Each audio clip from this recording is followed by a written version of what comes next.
حضرت ایوب علیہ نبینا علیہ صلاۃ والسلام اللہ تعالیٰ کے نبی ہیں، برگزیدہ نبی ہیں. ان کے بارے میں آپ نے نام سنا ہوگا، بارہا سنا.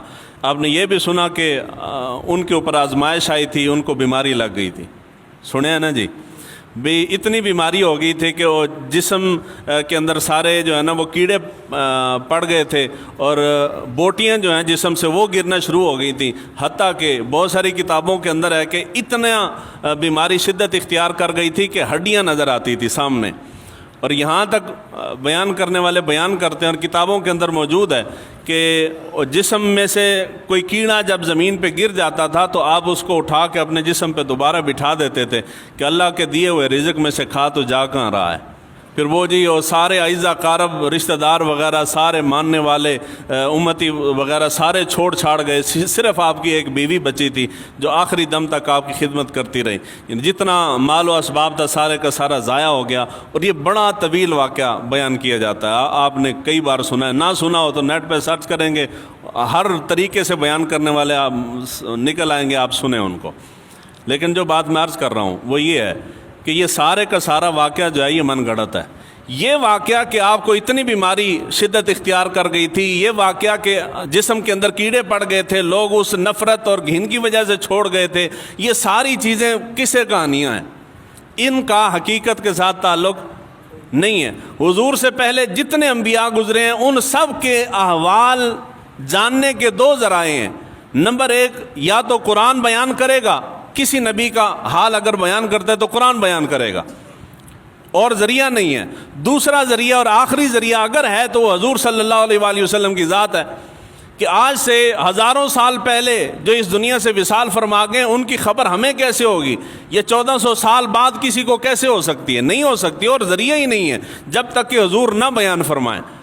حضور صلی اللہ قرآن مجید فرقان حمید کے اندر حضرت ایوب کی اس بیماری کا کوئی ذکر نہیں ہے کہ اس طرح بیماری شدت اختیار کر گئی تھی. اور اس کے بعد احادیث مبارکہ کو اگر آپ اٹھا لیں تو کل احادیث مبارکہ میں حضرت ایوب علیہ نبینا علیہ صلاۃ والسلام کی ان بیماریوں کا اور اس شدت کا اور یہ جو احوال بیان کیا جاتا ہے احادیث مبارکہ میں کہیں ذکر موجود نہیں ہے. تو جب قرآن بھی خاموش ہے، حدیث رسول بھی خاموش ہے، تو پھر یہ بعد میں کسے بیان کرنے والوں کو یہ خبریں ملی کہاں سے ہیں؟ کون بندہ ہے کہ جو حضور سے بھی زیادہ علم والا تھا اور وہ اس کے پاس ظاہری بات ہے وہی آتی تھی، یا وہ حضور سے زیادہ عمر والا تھا کہ اس نے اس دور کے حال جو ہے وہ بعد کے لوگوں کو آ کے بتایا اور انہوں نے کتابوں کے اندر درج کر دیا. اب بیان کرنے والے بیان کرتے ہیں اور وہ اس ایک نقطے پہ بیان کرتے ہیں. اجے ساڑھے امام نے لکھ چھڑیا ہے، اور جو تمہارے امام نے لکھ دیا ہے تو اگر حضور نے نہیں فرمایا تو تمہارا امام کے اوپر اللہ تعالیٰ کی طرف سے کوئی وحی نازل ہوئی ہے، کہاں سے معلوم ہوا اس کو؟ جی ہماری کتابوں میں لکھا ہے. جو بات سنیوں کی کتابوں میں لکھی ہے وہ سنی اس کا دفاع کر رہے ہیں صرف اس وجہ سے کہ جی ہماری کتابوں میں لکھی ہے.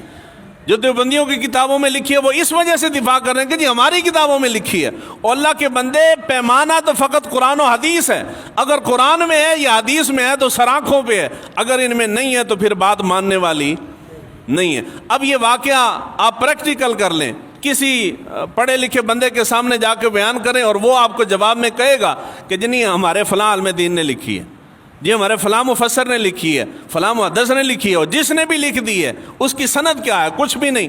کہاں سے سنا ہے، کہاں سے بیان کیا ہے، کس سند کے ساتھ بیان کر رہے ہو؟ کوئی شے نہیں، صرف قصہ کہانی ہے. تو یہ سارے کا سارا واقعہ حضرت ایوب علیہ السلام کے بارے میں 2 آیات ہیں. بیماری کا ذکر ہے، صرف بیماری کا، کہ اللہ تعالیٰ کی طرف سے بطور آزمائش آپ پہ بیماری آئی تھی. سورہ انبیاء کے اندر اور سورہ صاد کے اندر ایک آیت ہے. اس کے علاوہ کہ وہ بیماری کس نوعیت کی تھی، کتنی شدت اختیار کر گئی تھی، کیا کچھ ہوا تھا، کتنے یہ جو کوڑ کی بیماری ہے یا جزام کی بیماری ہے یا برس کی بیماری ہے یا کیڑے پڑ گئے تھے، ان ساری چیزوں کا قرآن مجید کے اندر کوئی ذکر موجود نہیں. صرف مطلقاً یہ ہے کہ ان کو بیماری آ گئی تھی بس. اور آگے اس کے بعد کہانی ہے ساری ہماری کہ کون سی بیماری تھی. یہاں قرآن نہیں بیان کر رہا کہ کون سی تھی، حدیث مبارکہ میں بھی نہیں ہے کہ کون سی بیماری تھی. یہ بعد والوں نے کہانیاں گڑھی ہیں. تو اس قسم کی روایت جو ہے وہ بیان نہیں کرنی چاہیے. اور آخری چیز، امت کا اس بات پہ اجماع ہے کہ کوئی بھی نبی اس کے اندر ایسی بیماری اس نبی کو لاحق نہیں ہو سکتی کہ جو لوگوں کے اندر بطور عیب ہو.